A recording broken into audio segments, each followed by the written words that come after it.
Yang kelima, sambutan wakil ketua panitia. Yang keenam, penyampaian materi. Yang ketujuh, diskusi dan tanya jawab. Delapan, kesimpulan materi. Sembilan, penyampaian informasi-informasi penting. Yang 10, foto bersama. Kemudian yang terakhir, penutupan. Untuk mengefisiensikan waktu, maka kita langsung beranjak ke acara pertama, yaitu pembukaan. Marilah kita awali acara hari ini dengan membacakan basmalah bersama-sama. Bismillahirrahmanirrahim. Menginjak ke acara selanjutnya, yaitu pembacaan tata tertib webinar. Yang pertama, peserta masuk dan mengisi soal pretest. Yang kedua, peserta memakai background yang disediakan oleh panitia. Yang ketiga, peserta diharapkan untuk tertib. Keempat, peserta hanya diperkenankan bertanya saat sesi tanya jawab. Kemudian, peserta harus mengikuti webinar sampai akhir. Untuk acara selanjutnya, yaitu pembacaan doa. Kepada Nopi Arianti dipersilahkan. Terima kasih. Bismillahirrahmanirrahim. Alhamdulillahirabbil alamin wassalatu wassalamu ala asrofil anbiya'i wal mursalin wa ala alihi wa sahbihi ajma'in. Ya Allah ya Tuhan kami ucapkan syukur atas rahmat, nikmat dan karunia-Mu sebab Engkaulah kami bisa hadir di sini. Ya Allah, jadikanlah webinar deteksi dini kehamilan risiko tinggi oleh masyarakat yang diselenggarakan oleh program studi kebidanan program sarjana terapan Fakultas Vokasi UIMA tahun 2004 ini sebagai majelis ilmu yang akan bermanfaat buat kami semua sekarang dan di masa yang akan datang. Jadikanlah ilmunya bermanfaat bagi kami, orang di sekitar kami, masyarakat, dan negara. Ya Allah ya Rabbana, webinar ini ada untuk memperoleh ridho-Mu. Maka berilah bimbingan, pengajaran, dan petunjuk kepada kami untuk menjalankannya sampai selesai. Atas ridho-Mu, kami mohon bantulah kami supaya acara ini bisa berjalan dan berjalan baik. Ya Allah, jadikanlah kami semua yang hadir di sini sebagai umat yang taat, umat yang manfaat, umat yang terus mengabdikan ilmu di jalan-Mu. Ya Allah, wahai Maha Pengampun dan Penolong, ampunilah dosa kami, dosa kedua orang tua kami, dosa guru-guru kami, dan dosa para pendahulu kami. Tolong dan bantulah kami untuk menjadi penerus yang amanah, yang bisa memberikan dampak baik untuk negara ini. Ya Allah, hanya kepadamu kami memohon, kiranya Engkau selalu membersamai setiap langkah kami ke depan. Robbana atina fid dunya hasanah, wa fil akhirati hasanah, wa qina azabannar. Walhamdulillahirabbil alamin. Baik, terima kasih kepada Ibu Novi Arianti. Menginjak ke acara selanjutnya, yaitu menyanyikan lagu Indonesia Raya Mars Uima dan Mars IBI. Hadirin dimohon berdiri.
Ini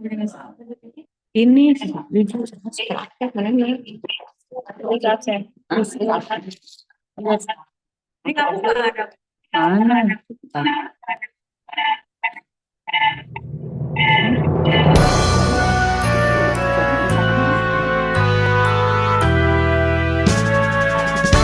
Belum ya?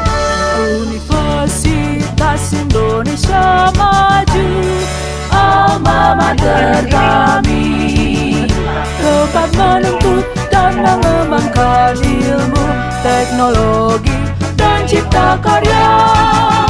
Kami mahasiswa selalu siap sedia mengabdi kepada bangsa dan negara, demi Indonesia yang mandiri.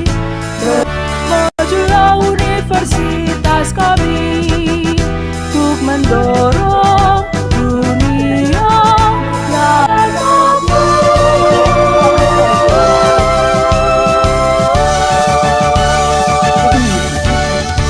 Si Holly aja si Ai. Biasa jadi satu aja. Cucu masuk. Masuk dia.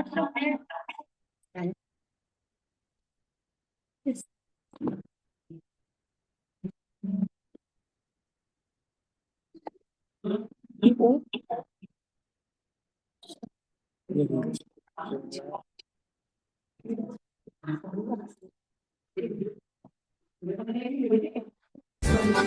Marilah seluruh warga bidan di kawasan Nusantara berhimpun di dalam satu wadah Ikatan Bidan Indonesia, membela dan setia mengamalkan ajaran Pancasila, bekerja dengan tulus ikhlas mengabdi mengemban amanat bangsa.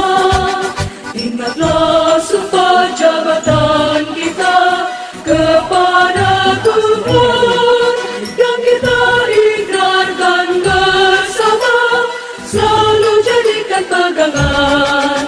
Janganlah membuat perbedaan terhadap miskin kaya.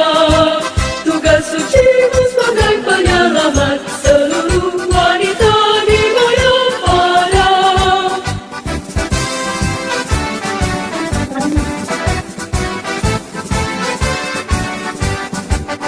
Ingatlah sumpah jabatan kita kepada Tuhan yang kita ikrarkan bersama, selalu jadikan pegangan. Janganlah membuat perbedaan terhadap miskin kaya. Tugas sucimu sebagai penyelamat seluruh wanita di Mayapada. Tugas sucimu sebagai penyelamat seluruh wanita di Mayapada.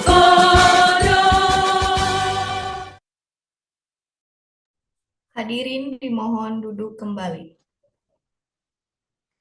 Baiklah, menginjak acara selanjutnya yaitu sambutan Ketua Pelaksana sekaligus pembukaan secara resmi kepada Ibu Lina Nurul Iza, Eskeb ED Mkeb, saya persilahkan.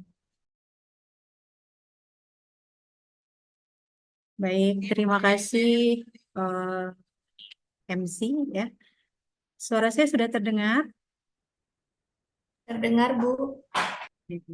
Mulai. Assalamualaikum warahmatullahi wabarakatuh. Selamat siang, salam sejahtera untuk kita semuanya. Yang terhormat Dr. Andes Haji Ahmad Cakuk Khotib selaku Ketua Yayasan Indonesia Maju. Yang saya hormati Profesor Dr. Hafiz Rahman, MPH selaku Pembina Yayasan. Kepada Ibu Rektor Dr. Astrid Novita, Sarjana Kesehatan Masyarakat, Magister Kesehatan Masyarakat, dan seluruh jajaran rektorat. Kepada Ibu Dekan kita, Ibu Hidayani, Sarjana Terapan Kebidanan Bidan, Sarjana Kesehatan Masyarakat, Magister Kesehatan Masyarakat, selaku Dekan Fakultas Vokasi, serta Bapak Hedi Hardiana, Sarjana Keperawatan, Magister Kesehatan Masyarakat, selaku Wakil Dekan Vokasi, dan kepada Ibu Retno Sugesti, Sarjana Sains Terapan, Bidan Magister Kesehatan selaku Koordinator Sarjana Terapan Kebidanan. Selanjutnya kepada para narasumber ya, ada 3 narasumber, kepada Dr. Dewi Setiawati, Dr. Herlina, dan Dr. Muhammad Mikbel ya. Terima kasih sudah berkenan hadir ya. Kemudian kepada panitia penyelenggara serta para rekan-rekan yang sudah bergabung pada webinar siang hari ini. Puji syukur kita panjatkan kepada Tuhan Yang Maha Esa karena atas limpahan rahmat-Nya lah dapat berkumpul webinar ini. Pada kesempatan yang baik ini kita akan bersama-sama membahas topik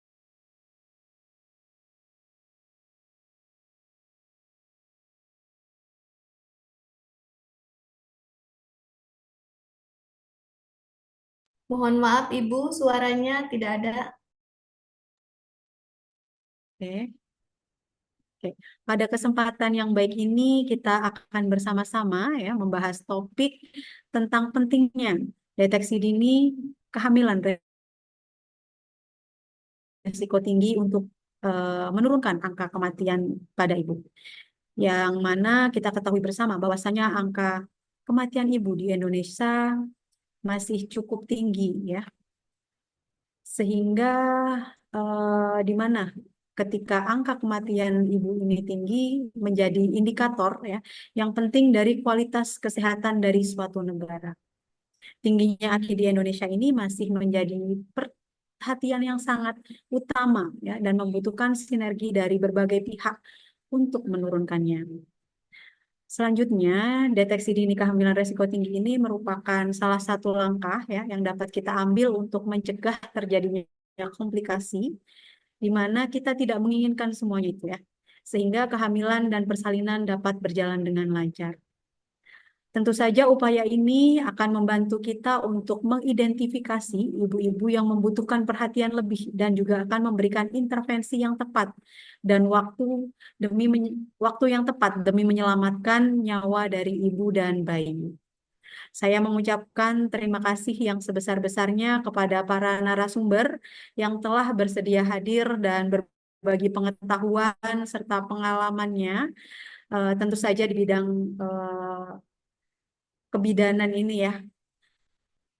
Terima kasih juga saya ucapkan kepada para peserta yang telah hadir meluangkan waktu dan bergabung dalam webinar ini.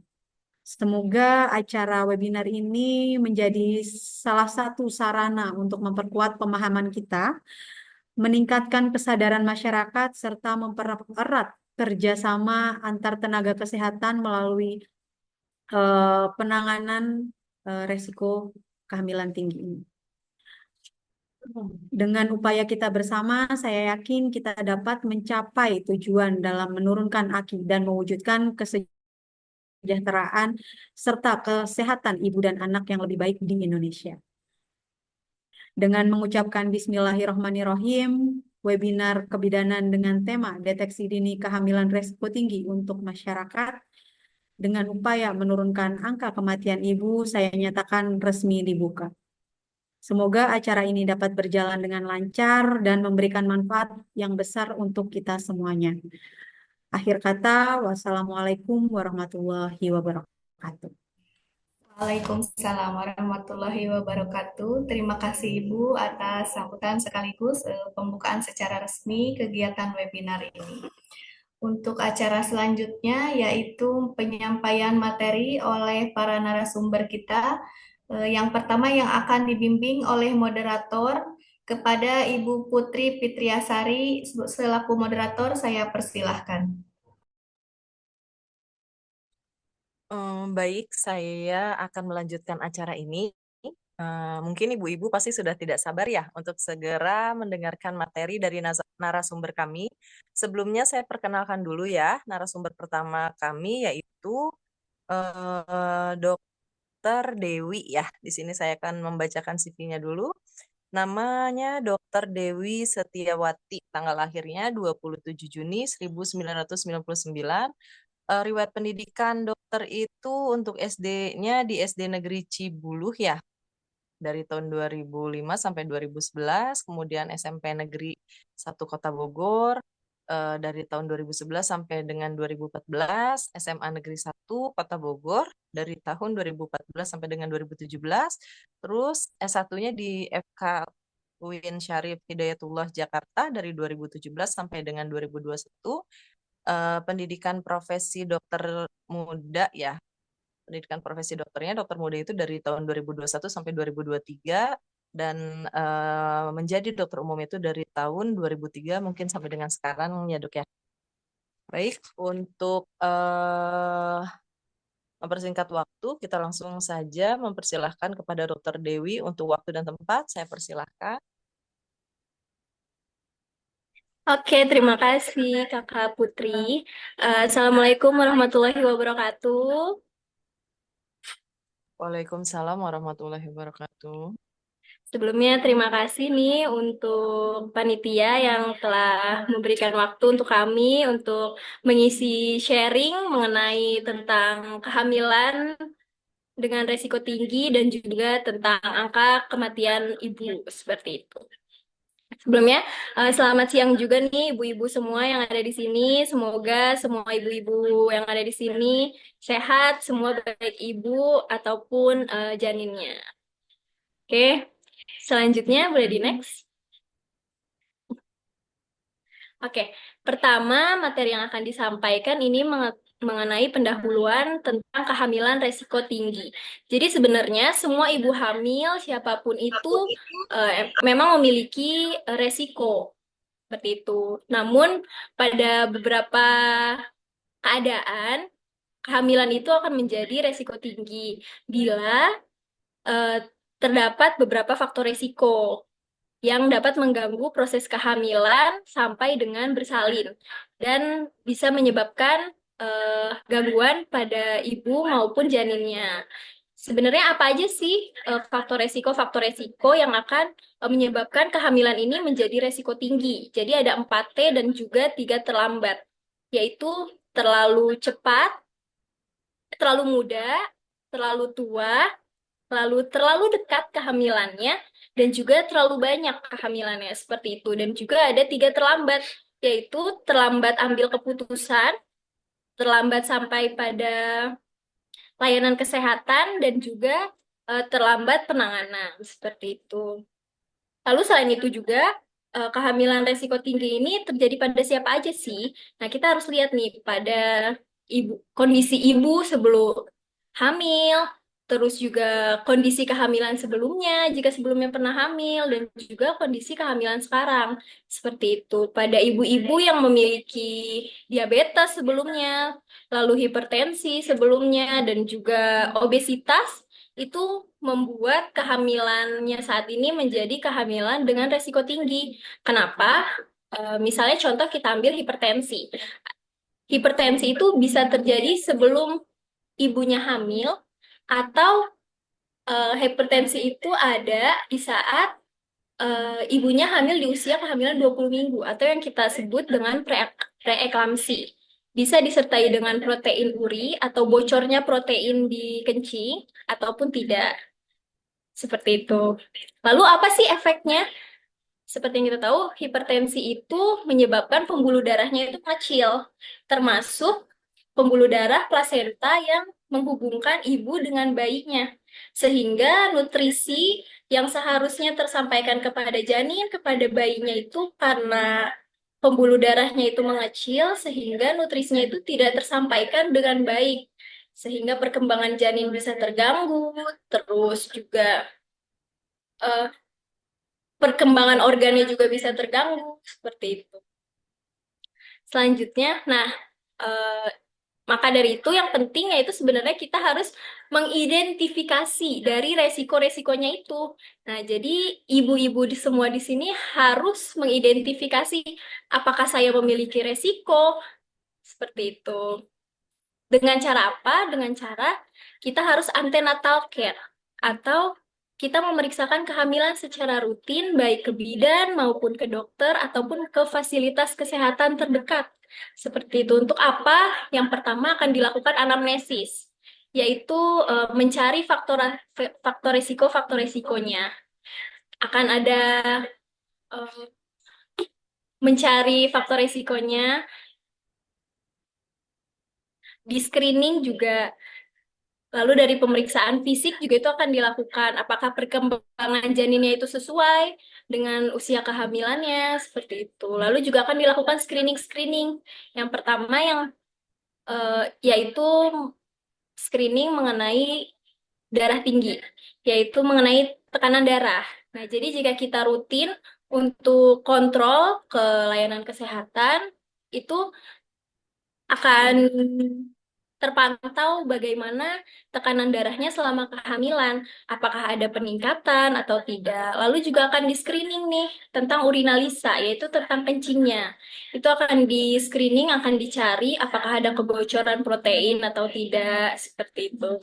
Dan juga yang terpenting juga anemia, karena ternyata penelitian itu membuktikan bahwa 35% dari ibu hamil di Indonesia itu mengalami anemia. Apa sih bahayanya anemia untuk ibu hamil? Pertama, ada resiko perdarahan saat kehamilan maupun bersalin. Nah, jika sudah anemia sejak awal, maka perdarahan sedikit pun itu akan memberikan efek yang sangat besar untuk ibunya. Kayak gitu. Jadi, screening di antenatal care itu penting. Boleh next?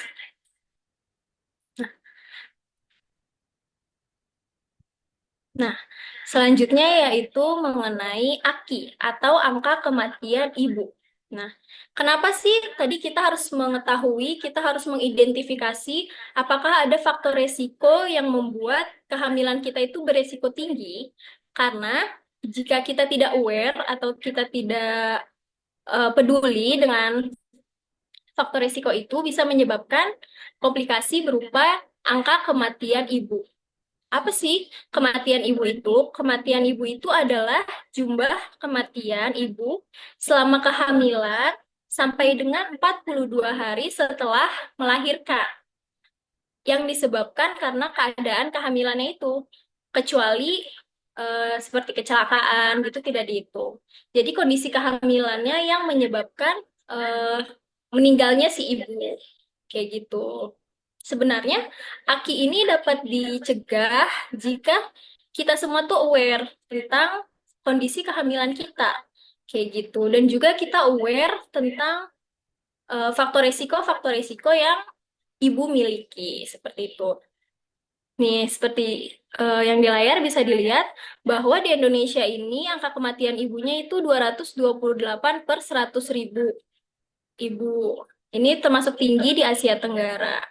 Sedangkan target dari WHO itu, angka kematian itu adalah 70 per 100.000 di tahun 2030. Sehingga ini target kita masih jauh sekali dengan target internasional. Boleh di next? Nah, ini dia selanjutnya, yaitu penyebab-penyebab dari kematian ibu di Indonesia. Yang tertinggi ini adalah perdarahan. Jadi, seperti yang kita tahu, perdarahan itu bisa disebabkan oleh beberapa faktor. Jadi, ada faktor di saat sebelum melahirkan, yaitu saat hamil, lalu saat melahirkan, dan juga pos persalinan, atau setelah melahirkan. Kayak gitu. Dan memang angka yang tertinggi di perdarahan ini yaitu saat melahirkan. Seperti itu. Lalu, nah, perdarahan ini juga diperparah dengan kondisi anemia pada ibu-ibu hamil. Seperti yang sudah dijelaskan tadi, kalau misalnya anemia, HB-nya itu udah rendah. Jadi kalau ada perdarahan sedikit aja, oksigen itu udah nggak bisa diantarkan dengan baik. Sehingga sebenarnya perdarahan ini bisa dicegah keparahannya dengan menghindari anemia. Penyebab-penyebab perdarahan itu apa aja? Bisa yang pertama, rahimnya itu pecah atau ruptur. atau robek saat melahirkan. Yang kedua, bisa karena yang disebut dengan plasenta previa atau letak plasentanya itu berada di jalan lahir sehingga menutupi si bayinya itu lahir. Oleh karena itu pentingnya ANC dan pentingnya di USG oleh tenaga kesehatan itu untuk di screening nih. Kita lihat apakah plasentanya ada yang menutupi atau apakah misalnya kelahiran sebelumnya itu dengan SC. Nah, itu kan ada robekan ya di rahimnya. Nah, itu juga bisa menjadi faktor resiko untuk rahimnya itu robek di kelahiran selanjutnya, seperti itu. Nah, itu bisa dilihat ketebalan rahimnya, pos jahitannya itu dengan USG. Kayak gitu. Terus yang kedua yaitu penyebab kematian selanjutnya yaitu eklamsi atau hipertensi pada kehamilan. Eklamsi ini adalah komplikasi dari preeklamsi. Jadi sebelumnya itu preeklamsi. Preeklamsi itu adalah hipertensi yang didapatkan di usia kehamilan 20 minggu. eh, Lalu ada kebocoran protein, seperti itu. Komplikasinya yaitu eklamsi, bisa kejang. Kayak gitu. Oleh karena itu, ANC, kontrol bidan ke pelayanan kesehatan, ke dokter, itu sangat disarankan supaya kita punya catatan nih, tekanan darah kita tuh berapa gitu. Di usia kehamilan segini, tekanan darahnya segini. Kok saat usia kehamilan segini, tekanan darahnya naik ya, sehingga kita harus aware, kayak gitu. Lalu penyebab yang ketiga yaitu infeksi. Jadi infeksi ini bisa disebabkan karena setelah dari persalinan, kurangnya higienitas, itu menyebabkan infeksi itu bisa masuk. Selain itu juga eh, persalinan yang lama itu juga bisa menyebabkan infeksi baik ke ibu maupun ke janinnya. Kayak gitu. Terus juga pada ibu hamil juga banyak yang terkena infeksi saluran kencing. Oleh karena itu, higienitas dari saluran kencing itu juga harus diperhatikan. Kayak gitu, karena ada tekanan ke kandung kemihnya, seringkali ibu hamil tuh eh, bisa menyebabkan infeksi saluran kemih. Lalu penyebab lain dari angka kematian ibu itu ada abortus atau yang kita kenal dengan keguguran. Jadi abortus ini adalah keluarnya jaringan janin sebelum janin itu siap untuk hidup kayak gitu. Dan juga ada partus lama. Jadi partus lama ini kapan? Kalau pada kehamilan pertama itu lebih dari 24 jam dan pada kehamilan lebih dari satu itu lebih dari 18 jam. Partus lama ini bisa menyebabkan janinnya juga stres, lalu juga bisa menyebabkan infeksi, baik ke janinnya maupun ke ibunya, seperti itu. Oke, mungkin sekian dari saya. Terima kasih. Oh ya, saya kembalikan kepada moderator.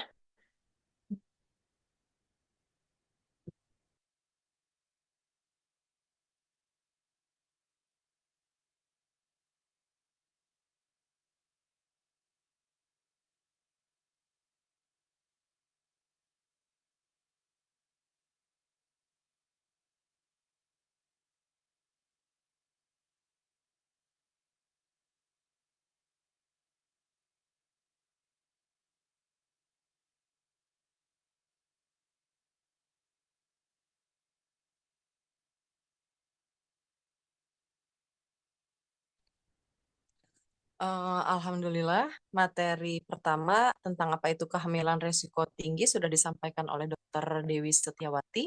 Terima kasih ya, Dok. Selanjutnya saya perkenalkan narasumber kedua kita yaitu Dr. Herlina Permatasari ya. Sini saya akan membacakan CV-nya dulu. Yang namanya Dr. Herlina Permatasari, tanggal lahirnya 22 April tahun 2000, riwayat pendidikan SD Negeri 2 Tarjun dari tahun 2006 sampai dengan 2012, SMP Indosemen Tarjun 2012 sampai dengan 2015, SMA-nya SMA IHS Jakarta Selatan dari tahun 2015 sampai dengan 2017, S1-nya Fakultas Universitas Muhammadiyah Purwokerto dari tahun 2017 sampai dengan 2021. Kemudian pendidikan profesi dokter, dokter mudanya itu tahun 2021 sampai dengan tahun 2023, dan dokter umumnya itu dari tahun 2003 sampai dengan sekarang. Baik, untuk mempersingkat waktu, langsung saja waktu dan tempat saya persilahkan dokter untuk memaparkan materi. Ya, terima kasih Kak Putri. Sebelumnya, selamat siang untuk ibu-ibu sekalian. Di sini saya Dr. Herlina ingin memaparkan tentang kelompok faktor risiko kehamilan. Next. Ya, jadi di sini untuk kelompok faktor risiko yang pertama, itu ada terlalu muda. Jadi ibu yang hamil pertamanya itu usianya kurang dari 16 tahun atau 16 tahun itu dia mempunyai faktor risiko tinggi terhadap kehamilan. Lalu ada juga terlalu lambat hamil. Jadi setelah pernikahan, dia itu baru hamil itu usia ke 4 tahun pernikahan atau lebih. Lalu ada lagi terlalu tua. Jadi hamil pertamanya ini usianya itu udah 35 tahun ke atas. Selanjutnya ada lagi terlalu cepat punya anak lagi. Jadi anak pertama umurnya misal baru satu tahun setengah. Nah, dia udah hamil lagi. Itu juga faktor risiko tinggi terhadap kehamilan. Lalu terlalu lama punya anak lagi. Jadi terlalu lama itu misal anak pertama usianya itu 18 tahun.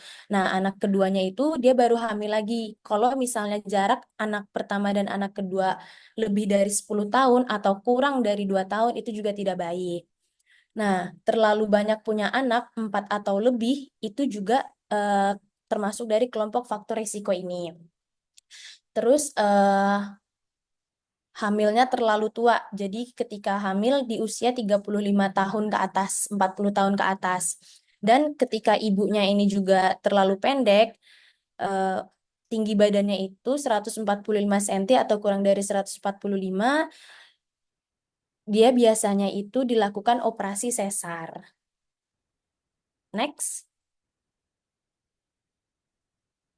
Lalu kelompok faktor risiko yang kedua, dia riwayat obstetrik jelek. Jadi dimaksudnya dari riwayat obstetrik jelek ini, dia hamil yang pernah gagal kehamilan. Jadi hamil yang kedua, yang pertamanya ini gagal, hamil yang ketiga, hamil yang kedua atau yang pertama ini gagal, atau dia udah pernah hamil 3 kali, terus yang hamil pertama berhasil, tapi hamil keduanya ini lahirnya mati bayinya. Lalu pernah melahirkan dengan tarikan tang atau vakum. Jadi ibunya ini melahirkan dengan cara persalinan normal, namun dibantu dengan vakum.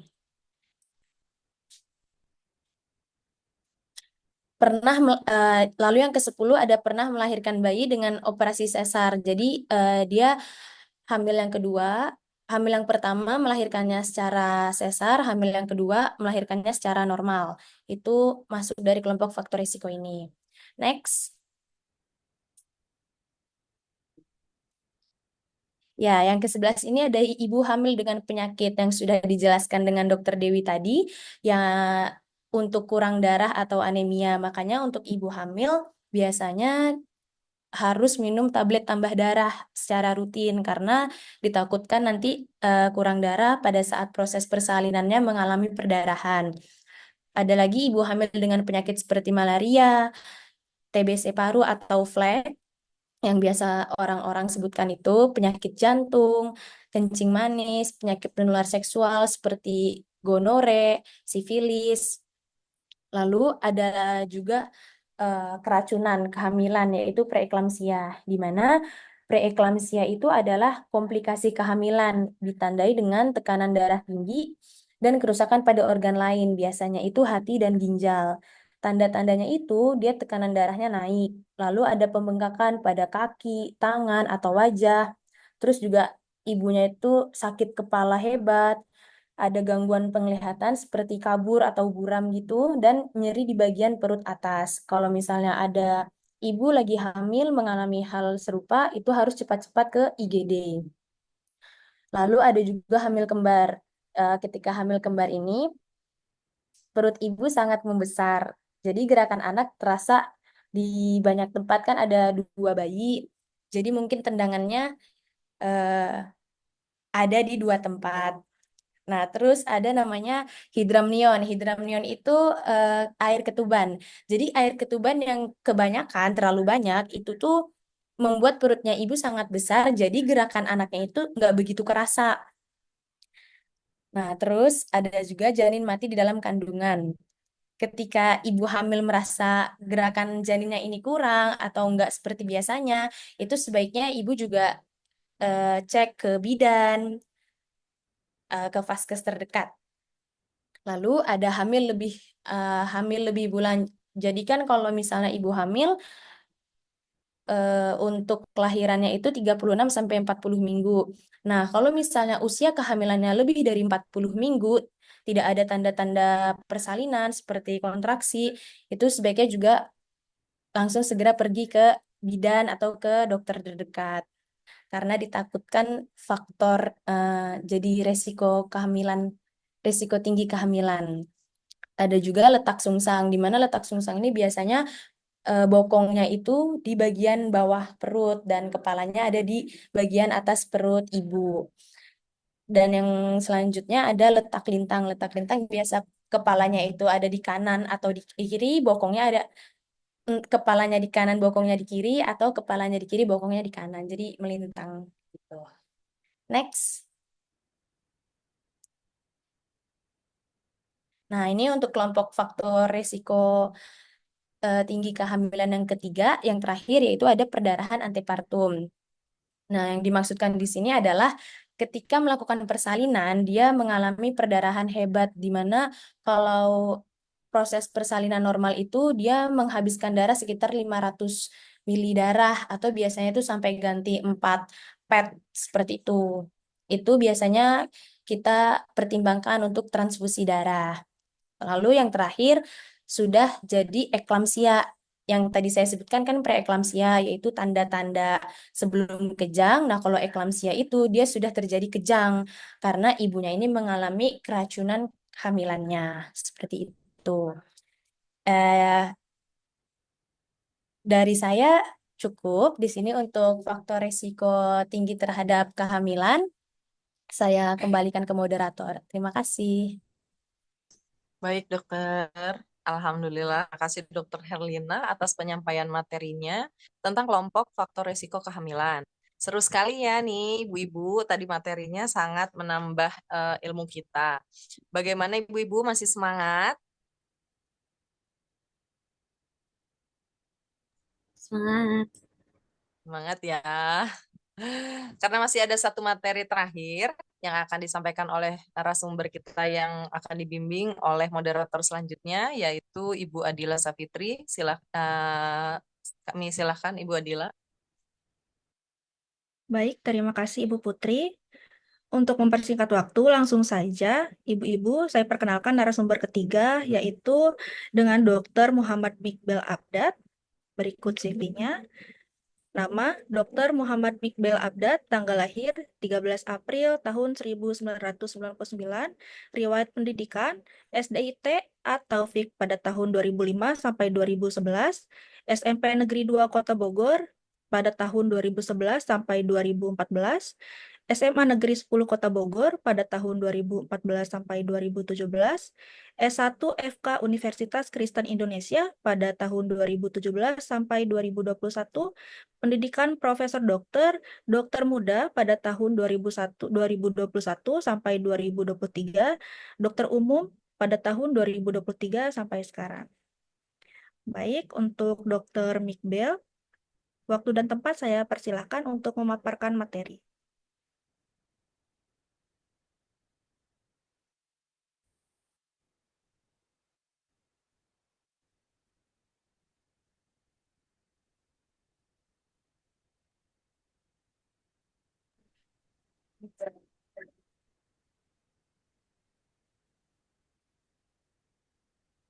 Oke. Assalamualaikum warahmatullahi wabarakatuh. Terima kasih Kak Adila sebelumnya waktunya sama teman-teman dan ibu-ibu sekalian. Sebelumnya mohon maaf ada gangguan sinyal sedikit di profil saya ya. Apakah sudah terdengar? Sudah, Dok. Oke, kita mulai ya. Jadi saya hari ini izin menyampaikan materi mengenai bahaya kehamilan, resiko tinggi, dan pencegahannya. Boleh di next. Oke, jadi yang pertama kita bahas itu mengenai bahaya kehamilan. Jadi jika ada tanda-tanda ini, baiknya ibu-ibu perlu patut curiga dan langsung membawa ke Vaskes. Kenapa harus langsung dibawa ke Vaskes? Nanti ada penjelasannya masing-masing mengenai kenapa pentingnya bahaya-bahaya ini tuh langsung ditangani ke Vaskes ya. Yang pertama itu ada demam yang tinggi. Kapan kita bilang demam yang tinggi? Ibu-ibu harus tahu dulu di mana demam suhu tubuh normal itu berapa. Kalau misalnya kira-kira di rumah punya suhu tubuh atau termometer, diukur kira-kira demam tinggi itu kalau misalnya udah di atas 30 sudah curiga bahaya. Dan ibu-ibu nggak boleh pakai obat-obatan demam atau obat-obatan lain yang langsung diminum. Karena kita harus tahu obatnya itu boleh nggak untuk janinnya nantinya. Jadi baiknya dikonsulkan ke dokter. Untuk takutnya ada bukan karena ada demam saja yang seperti biasa atau kecapean, tapi takutnya ada infeksi yang berlebih. Yang kedua, yaitu bengkak di kaki, tangan, wajah, atau sakit kepala disertai kejang. Nah, ini tadi udah disampaikan oleh teman-teman sebelumnya, bahwa kalau ada bengkak di kaki, di tangan, atau di wajah, atau sampai kejang, itu kita curiganya ke banyak hal. Salah satunya, yang tadi sudah disebutkan itu preeklamsia berat, ataupun bisa juga eklamsi. Itu bisa kita sebutnya juga tekanan darah tinggi pada kehamilan ya. Jadi tekanan darah itu tinggi di atas 140 per 90 di saat usia kehamilan itu di atas 20 minggu. Apalagi disertai kejang berarti sudah parah. Serta bengkak-bengkak itu juga bisa jadi terjadi ternyata ibu-ibu hamil ini juga bisa jadi mempunyai gangguan di tempat-tempat lain, contohnya di ginjal. Makanya harus dilakukan pengecekan lebih lanjut di vaskes pertama. Lalu selanjutnya ada pendarahan pada hamil muda atau hamil tua. Nah, ini juga bahaya karena pada kehamilan harusnya normalnya tidak ada pendarahan yang terjadi sampai nantinya terjadi persalinan. Di mana persalinan itu nantinya sudah disebutkan tadi normalnya itu mengeluarkan darah 500 cc pada persalinan normal dan juga jika ibu-ibu disesar itu 1000 cc. Jika lebih dari itu, anjurkan untuk melakukan transfusi darah. Jadi kalau pada saat hamil muda atau pada trimester awal, misalnya di bawah 12 minggu, ataupun hamil tua, sudah di trimester 2 dan 3, itu tidak boleh ada pendarahan sampai nanti ada persalinan. Jika ada pendarahan, pastinya ada gangguan di kehamilan itu, entah itu habis jatuh, atau ada trauma, atau ada gangguan di dalam kehamilannya yang harus dicek. Selanjutnya, air ketuban keluar sebelum waktunya. Nah, ibu-ibu harus tahu bahwa air ketuban ini keluar wajib pada saat terjadinya persalinan. Jika ketuban itu keluar sendiri tanpa adanya kontraksi atau tanpa adanya waktu yang tepat pada saat persalinan, berarti itu sudah ada tanda-tanda bahaya. Di mana air ketuban ini keluar pada saat persalinan itu yang normal berwarna jernih, tidak berbau, dan juga tidak berwarna. Untuk membedakan dengan takutnya ibu-ibu berbeda dengan takutnya ada keputihan atau lendir ataupun kencing ya di sekitar situ. Takutnya ibu-ibu tidak bisa membedakan, jadi ibu-ibu harus tahu yang berbeda warnanya itu dan juga kalau bisa dicium tidak berbau seperti itu. Jika ada perubahan warna lain, misalnya warna hijau atau ada keluar darah mungkin atau merah,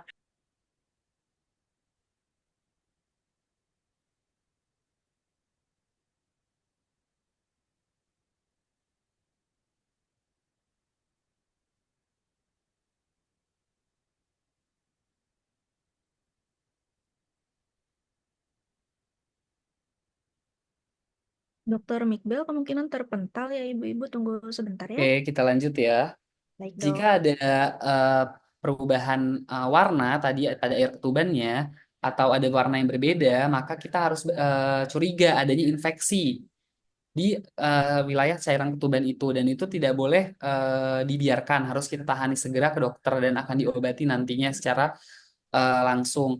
Jadi kalau kalau misalnya air ketubannya juga keluar pada saat belum ada tanda-tanda persalinan, ada tanda persalinan apa aja? Salah satunya harus tahu udah ada kontraksi yang kuat pada saat hamilnya itu sudah mencukupi usia kehamilan atau sudah 37 minggu ke atas ya. Kontraksinya sudah kuat, di mana kontraksi itu kurang lebih 10 dalam 10 menit tuh sudah ada 3 sampai 4 kali kontraksi, bayinya udah gerak-gerak terus. Itu salah satunya yang kedua, ibunya sudah ingin mengejan. Pada saat ada tanda-tanda itu saja, ibu-ibu udah harus curiga bahwa ibu tuh sudah mau melahirkan. Kalau misalnya belum ada tanda-tanda itu tapi ketubannya udah keluar, berarti bayi itu harus segera kita lahirkan. Karena kalau enggak, bayi itu kekurangan ketuban yang untuk menahan dia dan bahaya jika tidak dikeluarkan. Selanjutnya, janin dirasakan kurang bergerak dibanding sebelumnya. Nah, oke. Nah, ini tadi saya sebut kalau misalnya masih usianya sudah tua, berarti dia udah usia kehamilan sudah tua, berarti atau sudah mendekati persalinan, berarti harusnya dalam 10 menit sudah ada 3 sampai 4 kali gerakan janinnya di dalam perut. Tapi jika masih muda ya dalam 10 menit ada 1 sampai 2 kali harus sudah ada gerakan. Kalau nggak ada sama sekali ya ibu-ibu juga harus curiga. Bayinya ini takutnya kekurangan oksigen di dalam tubuh, makanya harus segera dibawa ke vaskes. Dan yang terakhir ada juga muntah terus-menerus dan tak mau makan. Ini juga bahaya buat ibu-ibu. Muntah terus-menerus ini pada kehamilan pastinya ada tanda-tanda yang mual, muntah. Pada kehamilan itu tanda-tanda normal dalam kehamilan. Tapi jika muntahnya ini sampai lebih dari 5 kali dan sampai tidak mau makan, ibunya lemas, tidak mau ada cairan yang masuk, pastinya harus langsung ditahani di vaskes kesehatan untuk kita berikan obat-obatan melalui infus. Karena kalau misalnya nggak dengan begitu, ibunya ini nanti tidak kuat untuk menahan dirinya dan menahan si janinnya ada di dalam perutnya. Seperti itu. Next. Oke, selanjutnya kita mulai dari yang tengah ya. Terasa sakit pada kencing atau keluar keputihan atau gatal-gatal di daerah kemaluan. Ini apa bahayanya nih? Kita harus tahu, mungkin ibu-ibu juga ada yang merasakan. Karena pada dasarnya pada perempuan ini jarang ketahuan jika ada infeksi di bagian saluran kencingnya. Ada beberapa hal yang dapat menyebabkan keluhan ini. Sakit saat kencing atau itu bisa bahayanya kemana? Ada infeksi di saluran kencing. Infeksinya macam-macam. Bisa jadi ada infeksi di saluran kencing berdasarkan ada bakterinya saja, mungkin cara membersihkannya yang salah, atau bisa juga karena ada penularan. Penularannya itu dari kuman tersendiri yaitu gonore yang mungkin ibu pernah dengar. Mungkin dari suaminya mempunyai sakit itu, makanya bisa tertular ke pada saat ibu-ibu kencing nanah. Bahasa lainnya gonore yang ibu tahu ya, keputihan sama kencing nanah itu beda. Kalau keputihan yang ibu-ibu sudah rasakan warnanya seperti apa, tapi saat gonore itu harusnya kencingnya terasa sakit. Tapi pada perempuan biasanya tidak ada gejala. Makanya baiknya jika ibu-ibu merasa gatal-gatal atau rasa keputihannya berlebih, itu segera dicek. Karena bisa dari infeksi saluran kemih yang tadi saya bilang, atau dari kencing nanah tadi. Untuk diambil nanti sampelnya dan diperiksa di bidan salah satunya. Serta gatal-gatal di daerah kemaluan itu juga takutnya ada bakteri-bakteri lain. Yang kedua bisa dari cara membersihkannya pada saat kencing. Cara membersihkan kencingnya pada saat setelah kencing yang benar adalah dari atas ke bawah. Jadi kalau contohnya itu lurus seperti ini, ibu-ibu membersihkannya dari atas ini ke bawah. Jika ingin membersihkan lagi, diulang dari atas ke bawah dengan tisu atau alat yang sudah bersih. Tidak memakai alat pembersih yang sama ya, jadi dari atas ke bawah. Tidak naik turun juga cara membersihkannya agar bakterinya bisa langsung ketarik ke bawah. Jadi dari atas ke bawah, lalu jika merasa kurang bersih, dari atas lagi ke bawah. Sulit tidur dan cemas berlebihan, pastinya ini juga berpengaruh kepada psikis ibu pada saat hamil. Nantinya jika ibu stres, sulit tidur, pasti ibu untuk menjaga kondisi tubuh dan tubuhnya dan janinnya kurang baik dan juga bisa membahayakan ibu dan janinnya. Selanjutnya ada jantung berdebar atau nyeri dada. Ini sangat berbahaya buat ibu karena ditakutkan ibunya sesak dan tidak bisa bernafas. Nah, ini harus segera ditangani di vaskes kesehatan. Karena kalau kita untuk melihat resiko apa saja yang terjadi, apakah mungkin ibunya punya riwayat asma atau riwayat penyakit paru lain atau bahkan punya riwayat penyakit jantung. Diare berulang itu juga sangat harus ditangani secara cepat.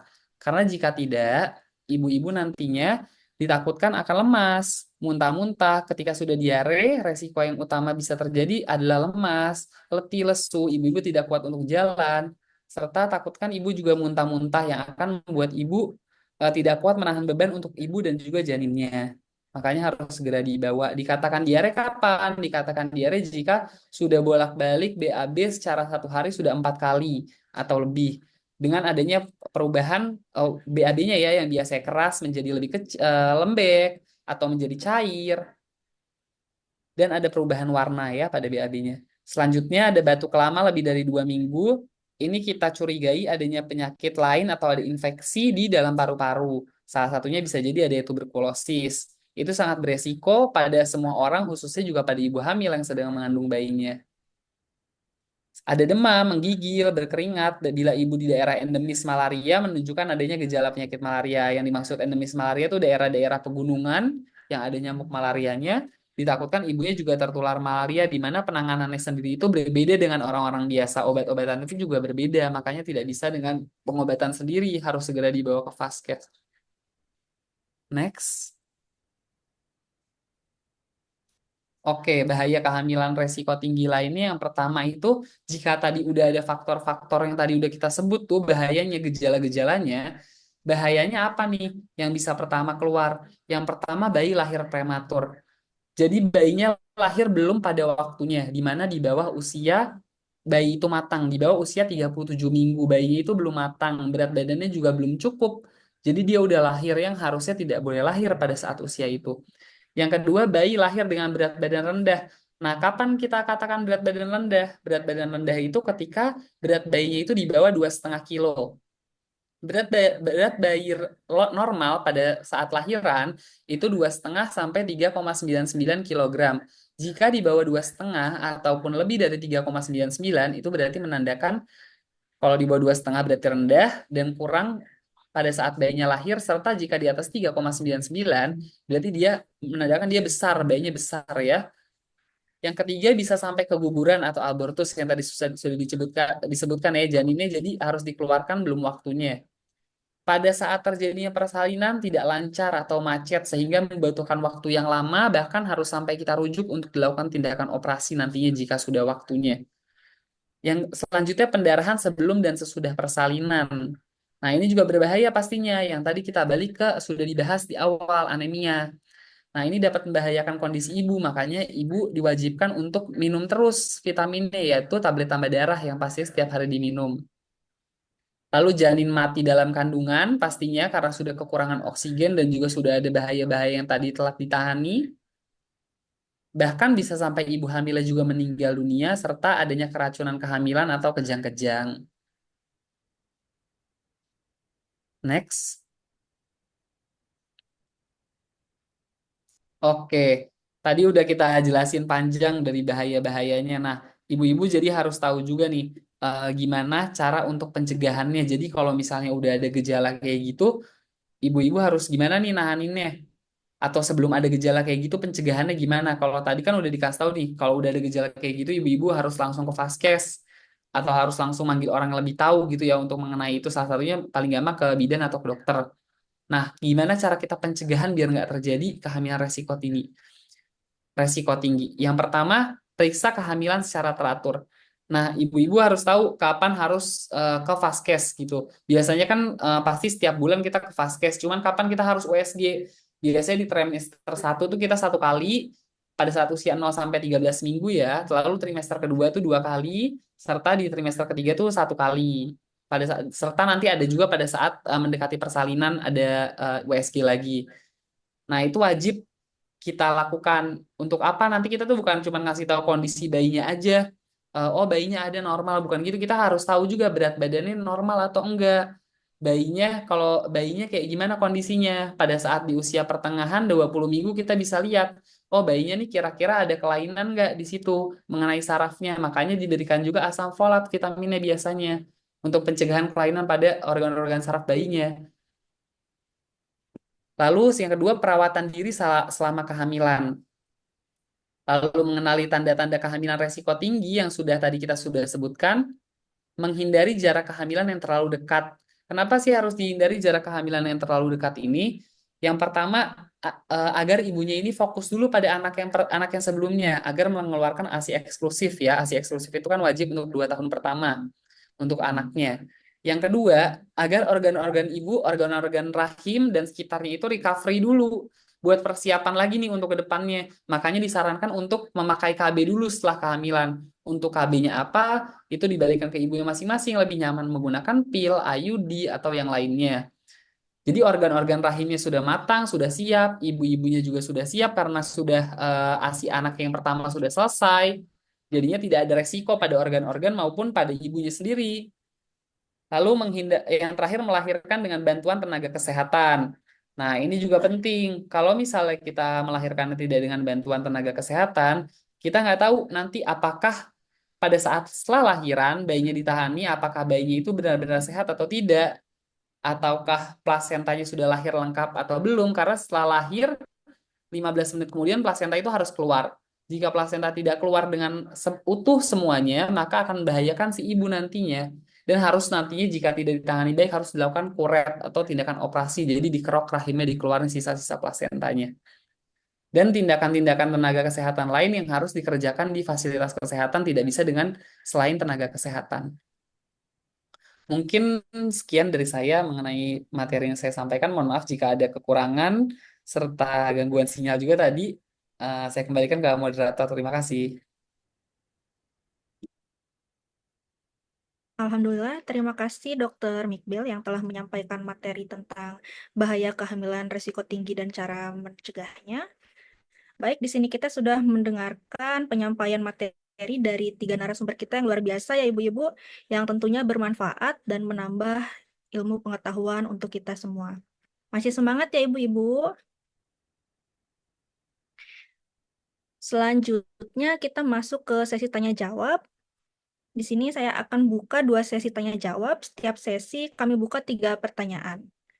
Silakan bagi ibu-ibu yang ingin bertanya, boleh dihidupkan mikrofonnya, disebutkan namanya dan pertanyaannya ya.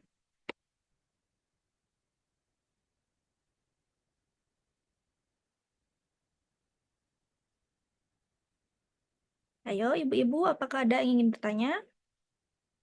Atau mau sharing? Boleh. Silakan dibuka mikrofonnya.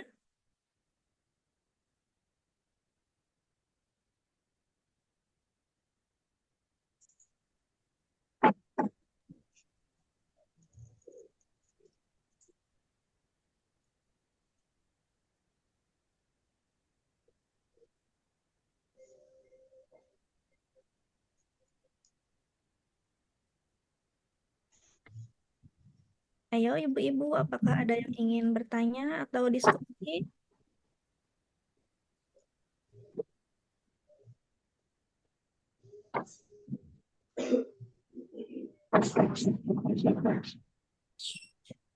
Halo, Assalamualaikum. Boleh saya bertanya? Boleh, silakan Ibu. Waalaikumsalam. Sebutkan Halo, nama. Assalamualaikum. Waalaikumsalam. Silakan Ibu disebutkan namanya. Ya, saya Dini Andriani dari Kader Posyandu Beringin 2 Rancamaya. Baik. Ya, saya ingin bertanya, untuk USG itu kan biasanya bisa dilihat ya, ada kelainan atau tidak ya pada janin.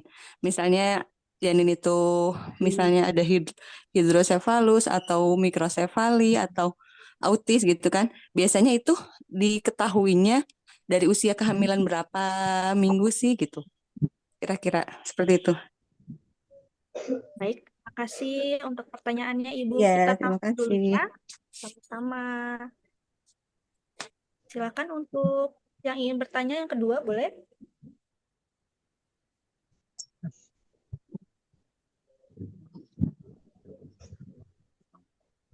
Halo. Halo. Silakan sebutkan namanya. Assalamualaikum. Saya Siti Memunah, kader dari Durian Rancamaya. Yang saya mau tanyakan itu ke dokter yang terakhir itu, dokter yang ganteng. Oh iya, Dokter Mikbel. Boleh, silakan. Iya, gini ya. misalkan kan itu kita di vagina itu kan kita suka kadang-kadang gata-gata itu. Kalau misalkan dicuci dengan sabun pembersih vagina, lebih bagus mana dengan daun sirih, air daun sirih. Karena katanya kalau daun sirih juga akan mengikis kekebalan di vagina yang pernah saya dengar. Itu aja, Bu. Assalamualaikum warahmatullahi wabarakatuh. Wabarakatuh. Terima kasih Ibu atas pertanyaannya. Kita tampung dulu ya. Silakan untuk penanya yang ketiga, boleh? Dek, kucing masuk, Dek.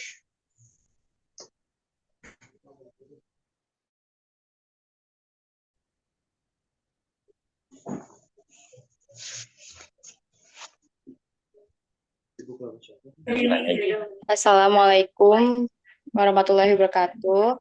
Saya Siti dari Cipaku. Saya ingin bertanya, apakah ada kemungkinan melahirkan normal dengan kehamilan beresiko tinggi? Terima kasih. Boleh diulang Ibu sekali lagi pertanyaannya, maaf. Dengan Ibu Siti, boleh diulang pertanyaannya?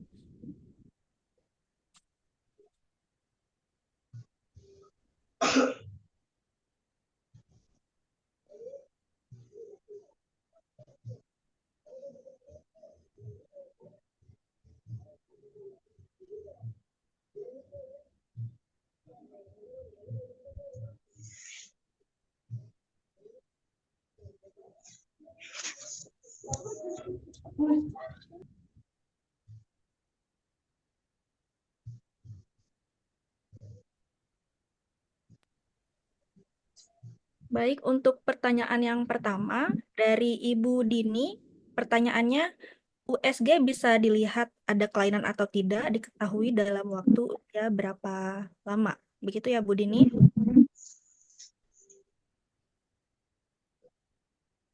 Ibu Dini hadir? Iya, pada usia kehamilan berapa minggu bisa diketahuinya gitu. Oh gitu ya, pada usia. Silakan untuk narasumber yang pertama, pada Dr. Dewi, apakah berkenan menjawab pertanyaan dari Ibu Dini?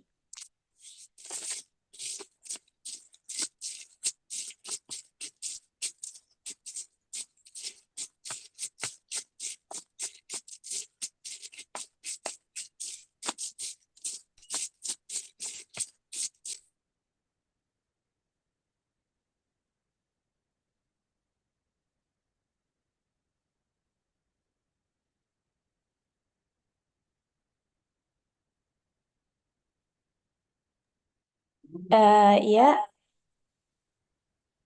mohon maaf tadi ada kesalahan teknis. Ini saya Dr. Herlina mencoba untuk menjawab dari pertanyaan Ibu Dini. Ibu Dini ya. Ya, jadi untuk Ibu Dini, screening kelainan kongenital itu untuk dengan USG umumnya dilakukan pada usia kehamilan antara 11 hingga 14 minggu. Nah, itu untuk pemeriksaan awalnya. Tesnya itu dia tuh untuk membantu menilai risiko adanya kelainan-kelainan. Nah, untuk pemeriksaan USG yang lebih mendetail, kayak USG anatomi, itu biasanya dilakukan pada usia kehamilan antara 18 minggu sampai 22 minggu. Jadi, tadi pertanyaannya kan di usia keberapa ya? Mulai di usia kehamilan 11 minggu hingga 14 itu sudah bisa, tapi tes USG yang tes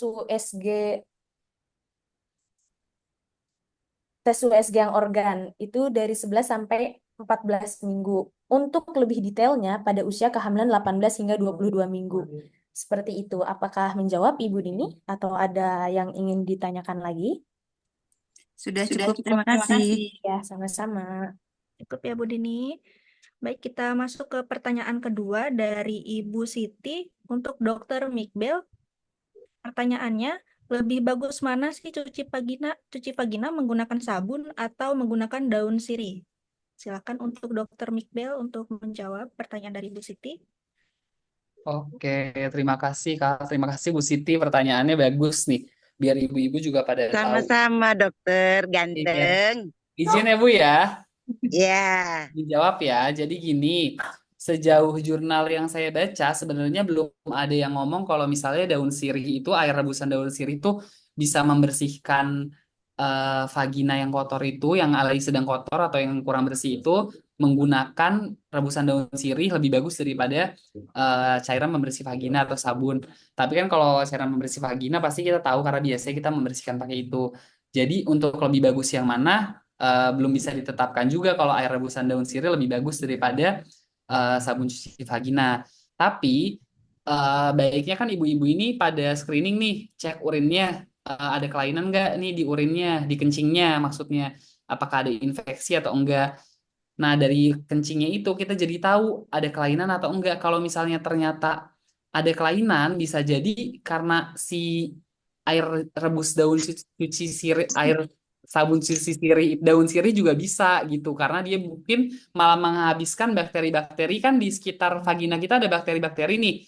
Bakteri-bakteri yang emang tumbuh normal di situ. Jadi nggak membuat semakin infeksi gitu. Bisa jadi karena air rebusan daun sirih ini justru malah bisa membuat makin parah gitu. Bakteri-bakterinya malah hilang, malah numbuh bakteri-bakteri lain. Makanya baiknya sebelum pakai alat-alat itu, saran saya cek dulu kencingnya. Kita lihat ada normal atau enggak nih, ada kelainan atau enggak. Kalau misalnya ternyata ada kelainan, berarti kita harus obati dulu dan kita coba apakah mau coba dengan air rebusan daun sirih atau dengan pembersih vagina biasa. Jika menggunakan salah satu ternyata baik-baik saja, berarti sudah tidak ada kelainan. Tapi jika menggunakan yang lainnya ternyata malah makin parah, berarti si salah satu ini justru yang buat faktor bakteri-bakteri normal itu jadi malah berkembang jadi bakteri yang tidak baik, malah mati dan juga berkembang bakteri-bakteri yang lain seperti itu. Jadi sejauh ini kita masih bisa ngomong bahwa belum ada yang menyatakan bahwa secara ilmiah ya bahwa air rebusan daun sirih itu jauh lebih bagus daripada sabun pembersih vagina seperti itu. Ya, Bagaimana? betul. Ibu Siti, apakah pertanyaannya sudah terjawab? terima kasih dokter atas Sama-sama. jawaban. Sama-sama, Bu. Ganteng banget ini dokter. Baik, selanjutnya kita masuk ke pertanyaan yang ketiga dari Ibu Siti dari Cipaku ya. Pertanyaannya, apakah ada kemungkinan melahirkan dengan ibu hamil yang memiliki riwayat resiko tinggi? Begitu ya Ibu Siti? Iya. Ya, silakan untuk narasumber kita. Oke, terima kasih untuk Ibu Siti ini atas pertanyaannya. Jadi sebenarnya dengan kehamilan resiko tinggi itu juga masih memungkinkan untuk untuk melahirkan secara normal. Dengan syarat kita lihat nih resikonya apakah terkontrol baik atau tidak. Misalnya resikonya tadi hipertensi. Nah, kita lihat dulu apakah ada kelainan organ, lalu apakah tensinya itu terkontrol dengan baik, seperti itu. Jika memang semuanya dianggap baik oleh tenaga medis, maka persalinan normal itu tetap bisa dilakukan. Nah, misalnya lagi tadi faktor resikonya ibunya diabetes. Nah, ibu diabetes itu bisa membuat bayinya itu menjadi bayi yang dengan berat badan yang besar. Nah, jika memang tidak ada masalah, eh, pinggulnya itu sesuai, lalu juga semuanya itu dianggap baik oleh tenaga medis, melahirkan normal itu bisa dilakukan. Lalu misalnya sebelumnya lahirnya sesar, lalu kelahiran yang sekarang bisa normal nggak ya dok? Sebenarnya bisa saja. Jadi ada yang dinamakan VBAC atau vaginal birth after cesarean. Jadi melahirkan normal setelah sesar. Nah itu nanti ada beberapa yang dinilai, misalnya ketebalan rahimnya, lalu juga letak plasentanya, kayak gitu. Jadi jika memang semua kondisinya itu baik, melahirkan secara normal pada kehamilan resiko tinggi itu bisa saja dilakukan dengan beberapa syarat yang tadi sudah dijelaskan. Seperti itu. Bagaimana Ibu Siti? Apakah sudah cukup jelas atau ada yang ingin ditanyakan? Sudah cukup jelas, dokter. Baik, terima kasih. Sesi pertama tanya jawab sudah selesai. Jika ada yang ingin bertanya lagi, kita buka sesi 2 untuk 3 pertanyaan ya. Boleh ibu-ibu untuk dibuka mikrofonnya, sebutkan nama dan pertanyaannya.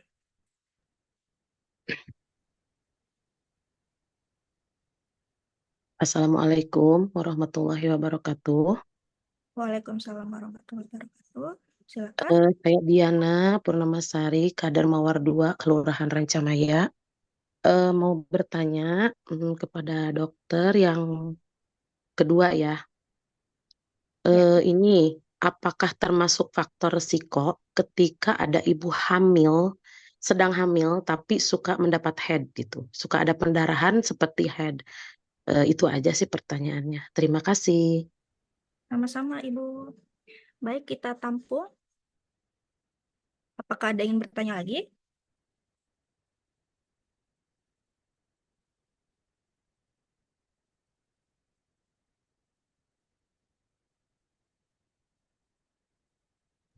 Assalamualaikum warahmatullahi wabarakatuh. Waalaikumsalam. Saya sama Heni Nurbaiti dari Posyandu Durian, Rancamaya. Mau taunya sama dokter yang ketiga. Mau Baik. tanya kalau seandainya lahiran yang pertama sesar, terus kalau kelahiran yang kedua normal, beresiko apa tidak gitu dok? Baik, terima kasih. Terima kasih. Assalamualaikum warahmatullahi wabarakatuh. Kita tampung pertanyaannya. Baik, apakah ada lagi yang ingin bertanya, Ibu-ibu?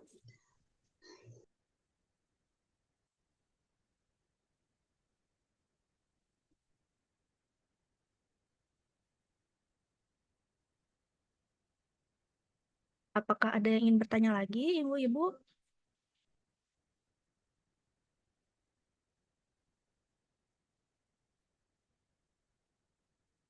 Baik, kalau begitu kita langsung ke pertanyaan yang pertama ya, dari Ibu Dina Purnamasari. Pertanyaan untuk Dokter Diana, Bu. Ya, Ibu. Diana nama saya. Ibu Diana Purnamasari. Iya, betul. Pertanyaan dari Ibu Diana Purnamasari. Pertanyaannya untuk Dokter Herlina ya, Bu ya. Pertanyaannya yaitu, apakah termasuk faktor resiko kalau mens pada ibu hamil? Begitu ya, Bu? Betul. Ya. Untuk Dokter Herlina, dipersilakan untuk menjawab pertanyaan dari Ibu Diana. Ya, baik. Untuk Ibu Diana, apakah perdarahan seperti haid-haid saat kehamilan itu termasuk faktor risiko? Jelas termasuk, Ibu. Jadi perdarahan yang terjadi selama kehamilan itu dia bisa menjadi tanda adanya masalah atau kondisi tertentu. Nah, itu tuh itu perlu kita evaluasi secara menyeluruh.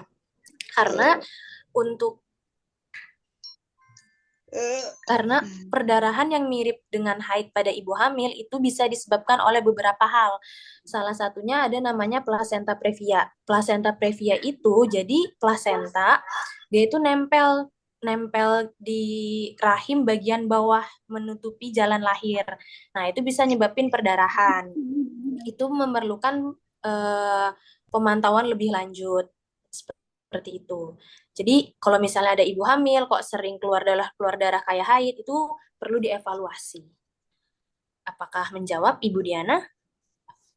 Oke, baik. Terima kasih. Ya, sama-sama. Baik, terima kasih. Kita masuk ke pertanyaan kedua dari Ibu Heni ya. Pertanyaannya yaitu, jika kelahiran pertama secara sesar, lalu lahiran yang kedua normal, apakah beresiko atau tidak? Pertanyaan untuk Dokter Mikbel.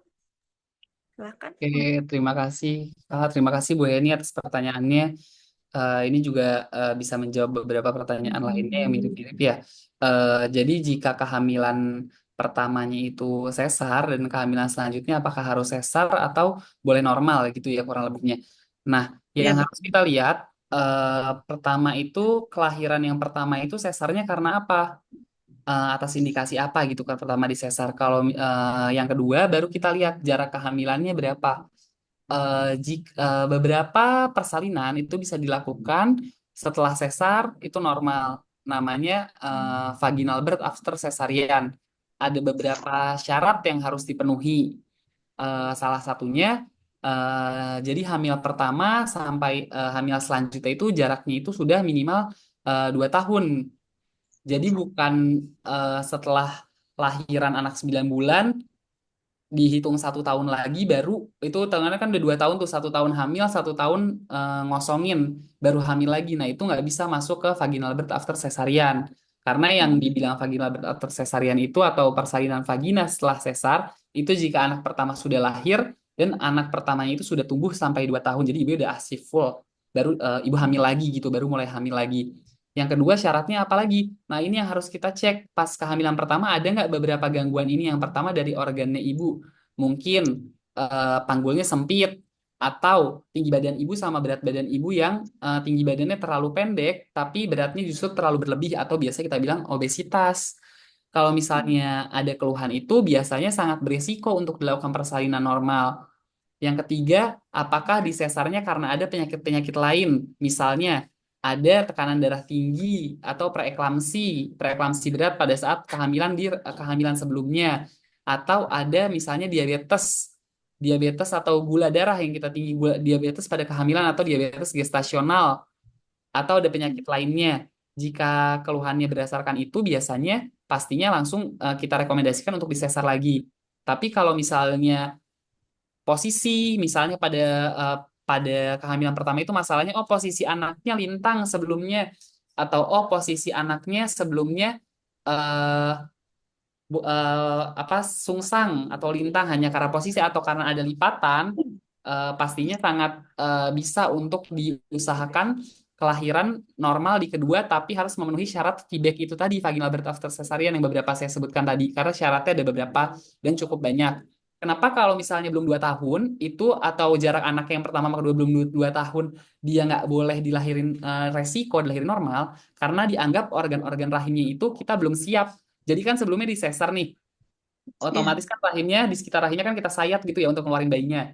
Nah, dianggap rahim ini belum regenerasi lagi, belum tumbuh seperti layaknya awal lagi untuk siap menerima anak dan juga dilahirkan melalui bawah. Karena kalau misalnya kita paksa lahir normal, kita takutnya pecah di sekitar situ dan akhirnya terjadi pendarahan yang hebat.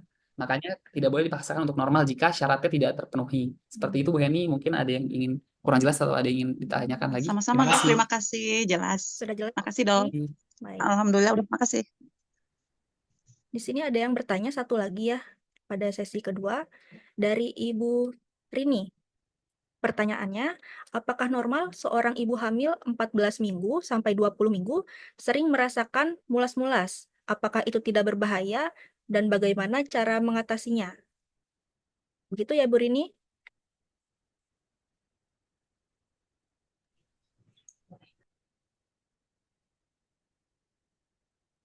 Ibu Rini apakah masih hadir?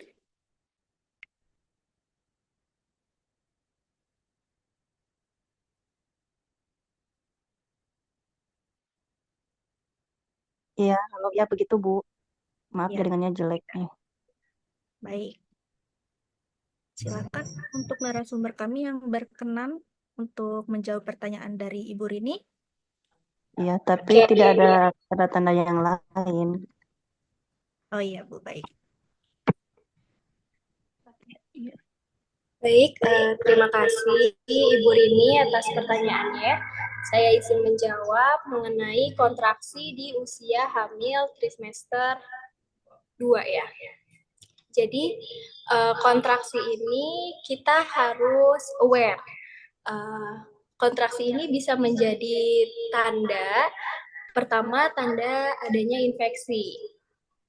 Bisa infeksi saluran kemih atau infeksi pada janinnya. Jadi tubuh kita memberikan respon bahwa adanya kelainan seperti itu sehingga reaksinya seperti adanya kontraksi. Nah, itu juga harus kita perhatikan juga apakah ada gejala lain selain kontraksi. Apakah ada demam, lalu apakah ada nyeri, lalu apakah disertai dengan keluar cairan, seperti itu. Selain itu juga harus dinilai dari tanda-tanda vitalnya ibu, misalnya adakah tekanan darah tinggi, adakah riwayat tekanan darah tinggi, atau resiko-resiko kehamilan lainnya, kayak gitu. Karena kalau misalnya janinnya stres, itu juga bisa menimbulkan pergerakan yang over pada janin, sehingga itu memberikan reaksi seperti kontraksi, seperti itu pada ibu hamil. Selain itu juga bisa juga gerakan kontraksinya itu normal jika intensitasnya tidak sering, lalu tidak disertai dengan perdarahan, lalu juga tidak ada gejala lainnya, tidak ada demam, tidak ada nyeri, seperti itu. Karena pertumbuhan janin itu juga bisa menjadi peregangan di otot-otot rahimnya seiring bertumbuhnya janin, sehingga rahim kan juga semakin membesar. Nah, itu juga bisa memberikan kontraksi palsu pada rahim, seperti itu. Sehingga yang harus kita perhatikan dengan adanya kontraksi itu, kita harus lihat apakah kontraksinya teratur atau enggak, ada nyeri, perdarahan atau tidak, ada perubahan cairan atau tidak, dan juga jauhkan dari goncangan, seperti itu. Lalu juga berhubungan itu juga dihindari untuk ibu hamil yang sedang ada gejala, seperti itu. Berhubungan seksual maksudnya itu juga dihindari dulu, seperti itu. Jadi sambil dipantau, dilihat juga. Dan juga jika misalnya kontraksinya semakin terus-menerus, lalu ada gejala-gejala lain, itu segera periksakan ke layanan fasilitas terdekat. Bagaimana Bu Rini? Ya, baik dok, terima kasih. Baik, terima kasih. Untuk ada satu pertanyaan lagi di kolom chat. Apakah berkenan menjawab lagi, dokter? Ada satu pertanyaan terakhir. Ya, boleh. Dari yang Ibu Evelyn ya. Assalamualaikum, izin bertanya. Saya Evelyn. Cara mencegah ibu yang mempunyai riwayat preeklamsia agar tidak berulang. Atau bisakah terulang kembali preeklamsia? Untuk Ibu Evelyn, jadi preeklamsia itu bisa terulang kembali ya. Nah, beberapa langkah untuk mencegah preeklamsia, yaitu yang pertama pada saat hamil yang kedua ini misal, itu harus dilakukan pemantauan rutin untuk dicek tekanan darahnya, lalu urinnya, karena kita takutkan tiba-tiba urinnya ini positif terdapat protein. Lalu diet sehat, diet sehatnya ini ya cukup asupan kalsium sama vitamin D.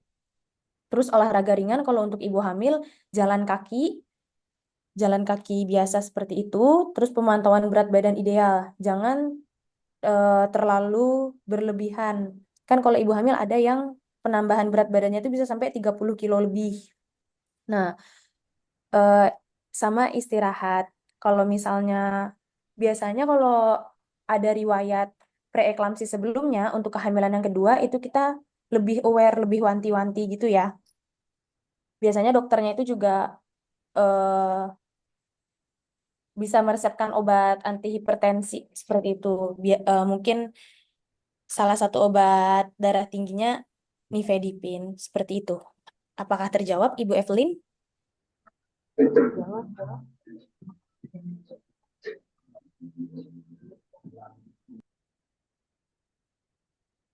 Bagaimana Ibu Evelyn? Apakah sudah cukup jawabannya? Sudah cukup dong. Baik. Terima kasih untuk ibu-ibu yang sudah bertanya dan para dokter yang sudah menjawab pertanyaan. Alhamdulillah, acara penyampaian materi dan diskusi sudah dilaksanakan dengan berjalan lancar. Bagi yang bertanya, nanti bisa menghubungi panitia ya Bu ya, di akhir acara. Untuk acara selanjutnya, saya kembalikan kepada MC Ibu Mega Virgo. Baik, terima kasih kepada Ibu Moderator, Ibu Adila, dan Ibu Putri yang sudah membimbing jalannya acara penyampaian materi dan diskusinya. Terima kasih banyak kami ucapkan kepada para narasumber yang sudah menyampaikan materi dan ilmunya dan menjawab pertanyaan-pertanyaan dari peserta. Untuk selanjutnya, yaitu penyampaian kesimpulan. Dipersilahkan apabila dari perwakilan peserta, apakah ada yang bisa dan berkenan menyimpulkan materi-materi tadi. Nah, bagi yang bersedia menyimpulkan, nanti akan ada door prize ya dari panitia yang akan diberikan setelah acara selesai. Saya persilahkan dahulu, apakah ada yang bersedia? Silahkan dinyalakan mikrofonnya. Apakah ada ibu-ibu?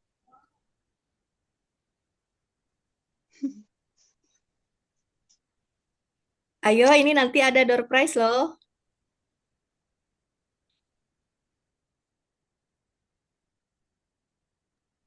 Tidak ada ini, tidak ada yang berminat.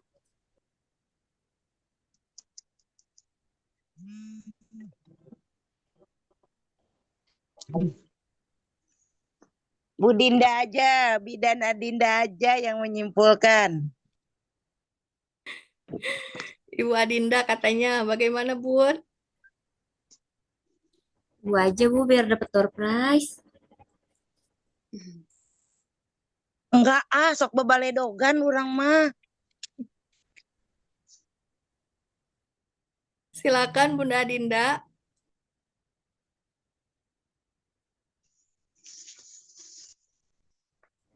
Ayo Ibu Kader biar dapat door prize. Tadi gimana ilmunya diserap enggak ya disimpulkan?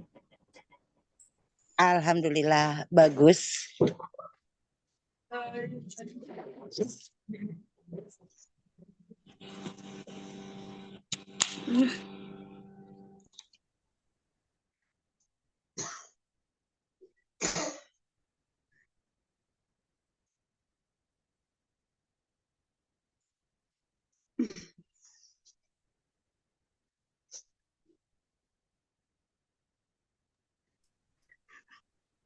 Baik Ibu, kalau tidak ada yang bisa menyimpulkan, mungkin tidak berani ya, ini malu-malu sepertinya. Saya simpulkan sedikit ya Bu ya, dari ketiga narasumber tadi. Yang pertama itu adalah kelompok faktor resiko itu, yang pertama ibu hamil dengan penyakit, ada hamil kembar, janin mati dalam kandungan, letak sungsang, letak lintang, hamil lebih bulan, hidramnion, keracunan kehamilan atau preeklamsi, dan ibu hamil dengan penyakit. Sedangkan untuk tanda bahaya pada kehamilan itu yaitu muntah terus dan tidak mau makan, ada demam tinggi, kaki bengkak, tangan dan wajah atau sakit kepala disertai kejang, air ketubuhan keluar sebelum waktunya, perdarahan pada hamil muda atau hamil tua, serta janin dirasakan kurang bergerak dibandingkan dengan sebelumnya.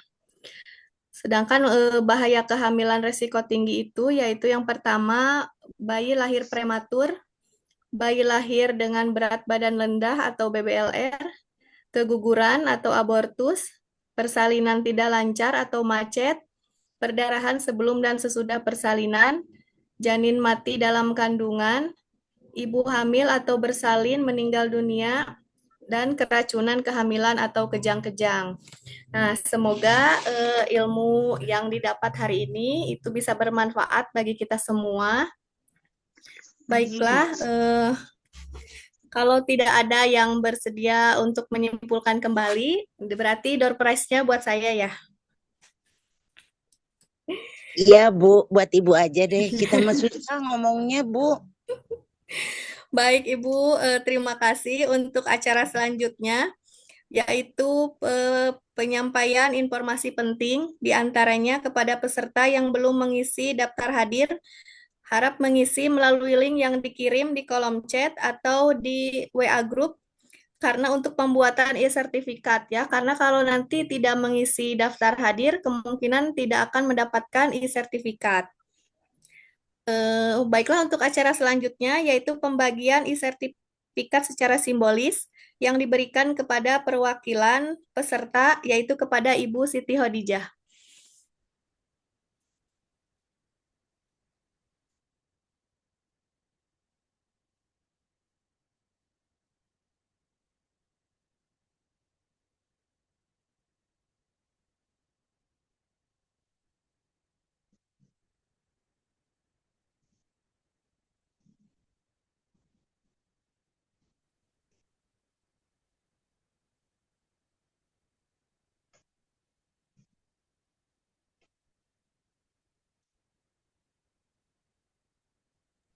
Baik, untuk Ibu Siti Hodijah, ini sertifikat mini webinarnya. Diterima Ibu? Ibu Siti Hodijah, apakah ada hadir?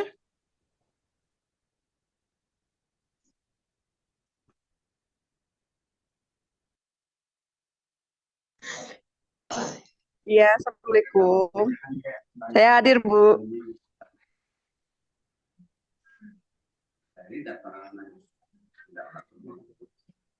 Iya, Assalamualaikum.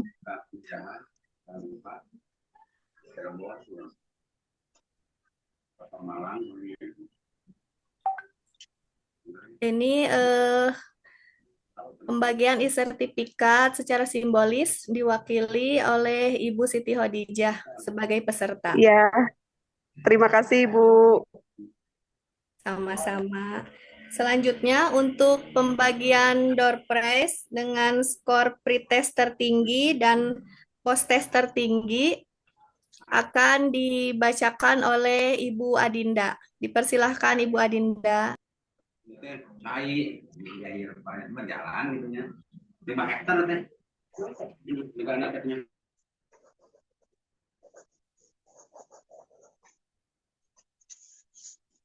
Ya, udah ketahuan ya Bu ya. Ya, selanjutnya izin ya Bu ya, saya akan membacakan hasil skor dari pretest tertinggi. Selamat kepada Ibu Ida Farida, masih ada? Bu Ida Farida.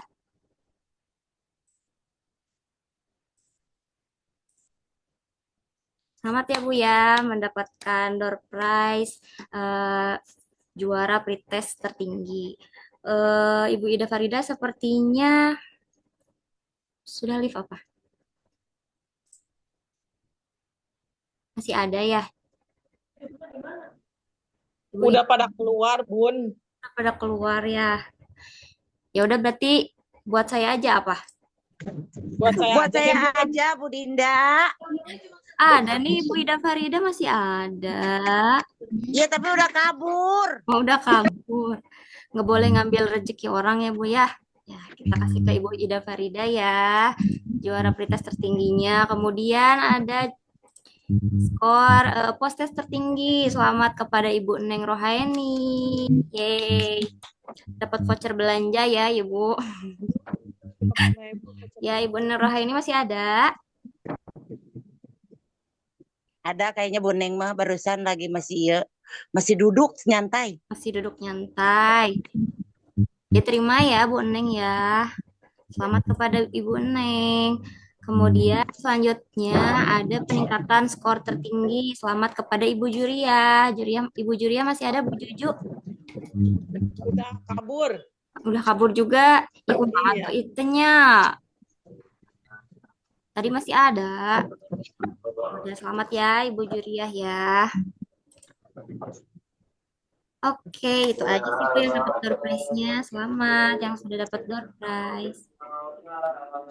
Baik, terima kasih Bu Adinda. Selamat ya kepada peserta yang mendapatkan door prize pada hari ini. Nanti setelah acara selesai, silakan menghubungi panitia. Baiklah Ibu-ibu, Bapak-bapak, acara selanjutnya yaitu foto bersama. Kepada seluruh peserta harap membuka kamera untuk foto bersama.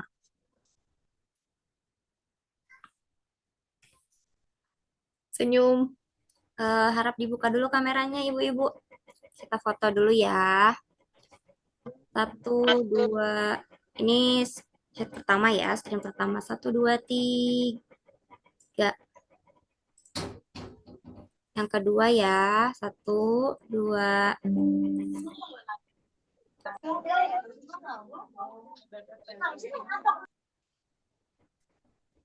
Oke, layar berikutnya. 1, 2.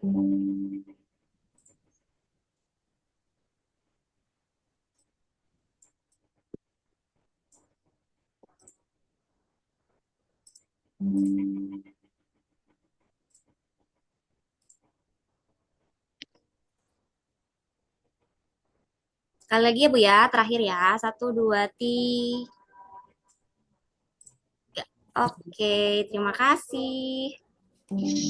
Baik, alhamdulillah. Rangkaian acara mini webinar deteksi dini kehamilan risiko tinggi oleh masyarakat sudah dilaksanakan dengan baik dan lancar. Semoga acara yang dilaksanakan hari ini dapat menambah ilmu dan wawasan bagi seluruh peserta yang hadir hari ini. Amin. Tidak lupa saya ucapkan terima kasih kepada para narasumber. Terima kasih Dok atas ilmunya. Semoga bermanfaat untuk kita semua. Terima kasih sudah meluangkan waktu hari ini. Akhirnya saya ucapkan terima kasih dan mari kita tutup acara ini dengan mengucapkan hamdalah bersama-sama. Alhamdulillah. Acara mini webinar deteksi dini kehamilan risiko tinggi oleh masyarakat resmi ditutup. Wassalamualaikum warahmatullahi wabarakatuh. Waalaikumsalam. Waalaikumsalam warahmatullahi wabarakatuh. Ayo was teteh Siti Neng. Nenek.